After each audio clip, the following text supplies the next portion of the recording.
ఎడారిలో జలధారలు. రచన doctor K Job Sudarshan. చెట్లు లేని మెట్టల్లో నదులు ప్రవహించెను, కొండలోయల్లో ఊటలు ఉబికెను, ఎండిన ఎడారి నేలల్లో జలధారలు పారెను.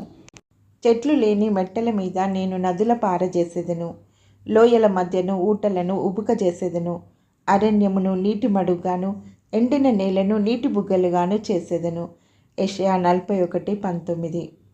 చేస్తాను అని దేవుడు అంటుంటే వినడానికి బాగుంటుంది.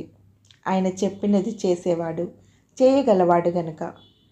ఇబ్బందులు ముసురుకున్నాయి. ఇంట బయట నెమ్మది లేదు. సమస్యల సుడిగాలులు సేదదీరే దారి లేదు. అంతులేని ఎడారిలా, మెరక నేలలా, నల్లగా మాడిన కొండల్లా ఏ రోజుకారోజు గడిచిపోతూ ఉంది. కానీ ఇదిగో దేవుని వాగ్దానం.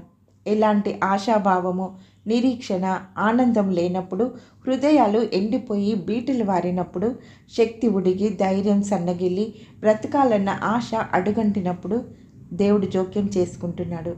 విశ్వాసి, పట్టు విడువకు. గొంతెండిపోతున్న కరువులో, డొక్కలు ఎండిపోజేసే దుర్భిక్షంలో విశ్వాసం వీడకు. ఇక్కడ 4 సార్లు నీటిని గురించి ఉంది. నది ఎక్కడో కొండల్లో చిన్న కాలువలుగా మొదలై మైదాన ప్రదేశం చేరుకుని విశాలంగా, లోతుగా, గంభీరంగా ప్రవహిస్తుంది. ఊటలు ఆనుకున్న చోట పెళ్లిబికి జలపాతాలుగా దుముకుతాయి. ఎడారుల్లో మడుగులు, ఒయాసిస్లు దాహం తీర్చి ఆదరిస్తాయి. నీటి బుగ్గలు ఎన్నటికీ పడిపోకుండా ఉరుకుతూ తీయటి నీరును ఇస్తూనే ఉంటాయి. ఆ దైవ సన్నిధి నుండి ఆదరణ నదులు, కలలూరే ఊటలు కృపకు రాజబాటలు. ఎండిపోని ఏరులు, సెలయేర్లు సమృద్ధికి సూచనలు. సరసమైన నీటి బుగ్గలు, నిరంతర నిసర్గ శోభలు. నీవు ఎక్కడ ఉంటే అక్కడ దేవుడు నీకు నీరిస్తాడు. మెట్టల మీద ఆధ్యాత్మికంగా ఎదిగిన స్థితిలో ఉన్నావా?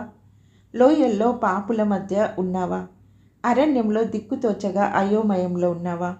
ఎండిన నీళ్ళలో నిర్లిప్త మనస్కుడుగా ఉన్నావా? దేవుడు నిన్ను దర్శిస్తాడు. చల్లని నీటితో సేద తీరుస్తాడు.